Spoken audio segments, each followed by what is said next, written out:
Hi, this is Tatiana. Wanted to say, as I say in the beginning of all my videos, I'm not a doctor. This video series is part of my own coping strategy, and my hope is that my stories will help validate someone else who is having a gut feeling that maybe they are in a narcissistic or abusive relationship and they don't have anyone to talk to. And as a reminder, if a lot of other psychologists say this too, if you think that you are in an abusive relationship, you probably are. So if you hear things that are triggering your gut, start becoming aware of the games that narcissists play and start making a strategy on how to get out. Okay, so one of the games that narcissists play, another one is masochism. That is where they actually are getting negative attention. A lot of overt narcissists want to have a lot of positive attention for the achievements that they are really full of shit about.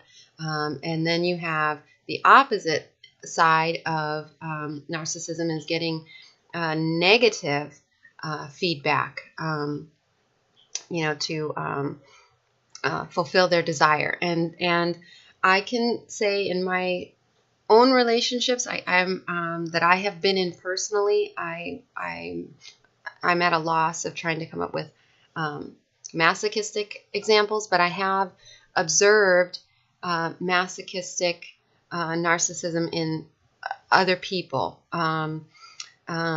So, for example, and this is another one that I think some of us see in teenagers.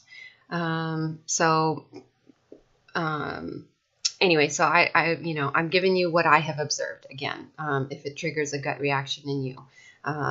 So, for example, what I have seen is self-inflicted failure. I'm looking at my list, so I'm sorry if I sound odd there, but I'm looking at my list. Self-inflicted failure to trigger your anger. For example, what I would see with my boyfriend's daughter was to not complete whatever it was that that needed to be completed. And at first you might think that well, that's every teenager, they're not going to get their chores done. Okay, but what we had was a persistent, even with awesome reward system, not completing that list of chores. And I noticed over the period of maybe by the 5th or 6th week, because payout day was, whatever it was, say it's Friday. By the 5th or 6th week, I thought, this is not working. There is a huge argument between them every Friday. And it's very straightforward. It's beyond easy to complete these things. And why is there an argument at the end of the week? And the arguments were huge and destructive and hurtful. And I realized after, by the 5th or 6th week that she was doing that on purpose for the negative attention that she could obtain. Lies, another example is lies that they know they will be caught in order to trigger your anger. For example, this daughter had stolen money. Something had happened. One of her chores was she was supposed to learn how to balance a bank account. So I had gone over with her how to balance a bank account. And the following week, after I had taught her, we opened up a bank account and I taught her how to balance a checkbook, blah, blah, blah. The next week, she had, we found out that she had overdrawn her checking account. So Dad taught her how to transfer money from her checking account, from her savings account into her checking account. And she had to pay him back the transfer, because the savings was for what she was supposed to be saving for, and then her checking account was to spend. So he taught her how to transfer those funds. to fix her account, but then she owed him that money from the following, from the next week's chores. So within 3 hours, she went to the bank, transferred all of her savings to her checking account, and stole that money.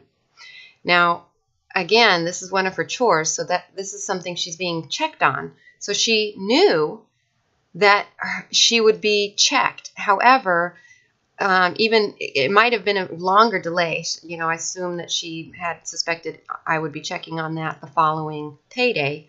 But instead, my gut said, she's doing something. I know that she is doing something. She was, and I think maybe for me, the reason I knew she was doing something was because she was way too friendly. And I was already well aware that she was, that something was wrong. I didn't know that she was narcissist, but something was definitely wrong. And my gut was telling me that she was way too friendly. She's setting something up. And so I did convince my boyfriend to look at the checking account about 3 hours later, and I was able to see that she had like immediately, as soon as she had left the house, she had immediately gone, transferred the money, and taken all of it. Now, she was going to get busted for that. She knows she was going to get busted. There's no possible way she was going to obtain that amount of money and return it to her bank account. And a fight ensued, and she got what she wanted, which was negative attention. Planting evidence for you to catch them in order to instigate an argument. There was a lot of instances of leaving, let's just say, party substances. And you know what I'm talking about, but party substances that she should not legally be in possession of would be left in, like, for example, she had something like in her eyeglass case, okay? And she left it in the middle of the kitchen table. And I looked at it. By the time that had occurred, I already knew that she consistently, in whatever way she could, would try to get negative attention. So I just looked at it, and I saw it, and I thought, I wonder what the fuck is in that, because I know it's supposed to piss us off. So my boyfriend walked by. I went, I looked inside. I saw what was inside. I knew what it was, and I said, nothing. Because remember, you want to know what the games are and no longer participate. And at this point, I was no longer participating in any of her games. So I saw it, knew what it was, tried to make myself chuckle inside, but thought, this just sucks. And so then he saw it. I didn't say anything to him, and he did confront her, and she got the narcissistic supply she was looking for. A nice big argument about how he shouldn't be going through her shit, blah, blah, blah, blah, blah, blah, blah. But she did put it there on purpose for him to find it. Blatantly defying a heartfelt agreement in order to make you feel betrayed and angry.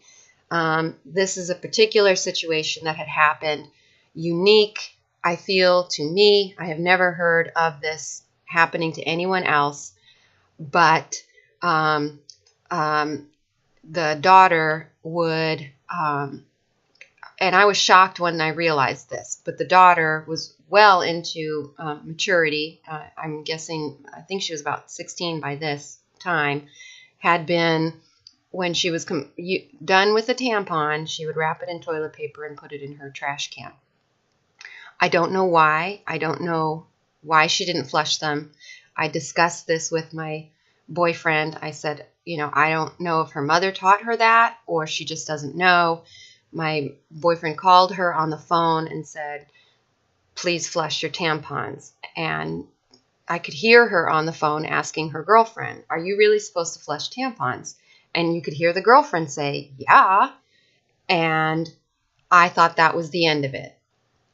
You know what I mean? I mean, ladies, right? I wasn't going to judge her. Like, I don't know how that habit developed, but it was personally surprising. About a week later, I came home, and somehow, and this is after a year of living in this house, so I don't know what had happened for this to now start happening with the dogs, but all of her tampons from her trash can, and I'm shaking right now thinking about it, and I want to cry, because I don't know about you, but this was the worst thing to me, and I don't know why. I still don't know why, but it was humongous to me that the dogs had taken all of her tampons out of the trash can, and they were everywhere, down the living room hallway, in our bedroom. They were on our bed. They were under our bed. I can't even breathe right now, remembering seeing those tampons everywhere. The level of filth was beyond my coping skill. And I was upset and crying, and I called my boyfriend and I said, please talk to her. I don't know why she's still not flushing them. And I'm mortified. I'm nauseated. This is dangerous for the dogs. And again, I thought that was the end of it. I thought, please explain to her that if the dogs are consuming these tampons, that is dangerous to their digestive system. I have 2 very small dogs, and they have a dog. But my 2 very small dogs, it's just too much. It's too big for their digestive systems. I have a 6-pound dog. And within the next few days, there was tampons in the dog shit in the yard. So I could see that they had consumed tampons. And anyway, so about another week later, and babes, I don't know how many tampons the girl can go through, but there were more tampons. So about a week later, she had apologized. And coming back to, the point is that this was masochism. She understood that this tampon situation was immensely disturbing to me, and it absolutely could top her narcissistic tank instantly for there to be a tampon issue. And so there's a motivation for this to continue occurring for her. So about a week later, as I said, it happened again. And the brand of tampon that she used opens up so that, to me, it looked like bloody flowers strewn all over the living room and on my bed, where the bigger dog was able to take a tampon, put it up on our bed, lick it until it was opened up, and just a splayed, bloody, disgusting flower on my bed. And I had some form of an emotional breakdown at that point. I recall falling on my knees and praying and crying and not being able to cope with how disgusted I was and how frustrated I was that she would not listen. At the time, I thought she was just, I don't know, ignorant. But something broke inside me that day, and that is when I started to realize that there's something wrong with her. And I cleaned it up. I called my boyfriend and told him. Later on that day, she walked into the laundry room where I was washing the bedding, and she looked me in the eye and apologized. And I could see, and I knew, my gut instinct was that she was not sorry, because she had apologized a week earlier for the same thing. And yet, here we are again. So I looked her in the eye. It was very difficult for me to look her in the eye because I was so overwhelmingly disappointed that I deeply felt that she was a permanently damaged person and that I was not going to be able to do anything to help her be a good person. I was overwhelmed with sadness and disappointment. But I did look in her eye because I needed to see in her eye what my gut was telling me, that she was not sorry. And what scared me the most was how convincing her face was. So I did purchase a new type of trash can, and she never, by the time we all parted ways, she still did not flush her tampons. And this, oh, pardon me, I completely forgot. After the first phone call telling her that she needed to, that the dogs had eaten the tampons and to please make sure that she flushed them, I forgot to tell you that we did have to take one of the pets, the larger dog, to the veterinarian to clear his colon because it was stopped up with her tampons. And so that was part of the complete breakdown the second time it happened, because I realized that she had absolutely no concern for the life and safety of her own dog, or, you know, her father's dog. In fact, I believe that once he had confronted her after we had taken the dog to the vet, she had gone to someone's house and maybe intentionally, as I said, masochistically, butt dialed him as soon as she walked in the door at a friend's house. And so we could hear the entire conversation she was having, giving her dad shit for accusing her of trying to hurt the dog. So that was another masochistic effort, was that butt dial, so that we could hear how much she didn't believe or give a shit that the dog life had been in danger. Okay, so that is masochism. The second time that she apologized, I know she wanted me to believe her so that she could set up the scenario again and I would be devastated again. She got away with it 3 times. That's all she got away with it. It never happened again, because I no longer participated, and she could see on my face that I didn't believe her apology. So she knew she couldn't hurt me anymore. Okay, last one is masochism, escalating a situation that wasn't important in order to create an argument. This goes quite a bit along with gaslighting, you know, where it's an insignificant situation and then it just explodes. So, I mean, you know, please, you know, add your examples of the patterns that you're seeing with just, it's like nothing. It's like, you know, people who get pissed off, you know, that you put the plastic bottle in the regular trash can instead of in the recycling trash can. And it's just an explosion of accusations and blah, blah, blah. You know, it's like, you know, I'm not sure how to twist that back around, you know, saying it's masochism, because I don't have any examples of that. But I know that, you know, when you're looking for negative attention, you can pull it out of your asshole. It can be anything to get negative attention. Slamming a door, playing the radio too loud. You know, a lot of, like I said, a lot of typical shit that teenagers do.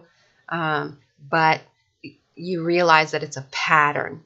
You know, a teenager is going to play the radio too loud when they're pissed off and they're angry. Okay. But then there's like, they do it after you told them, after they've been threatened, after a reward system is in place for proper behavior. They still continue to do that because it still bothers you.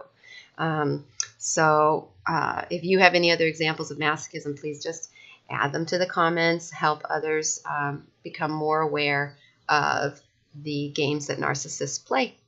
All right.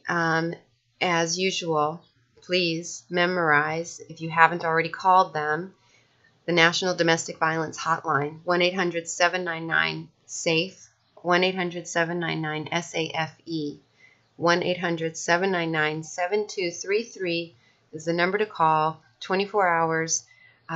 It's anonymous. They ask you like your name. I don't even know if they ask your name. You can make up a name, but they'll ask like your age and what city you're calling from for statistics purposes.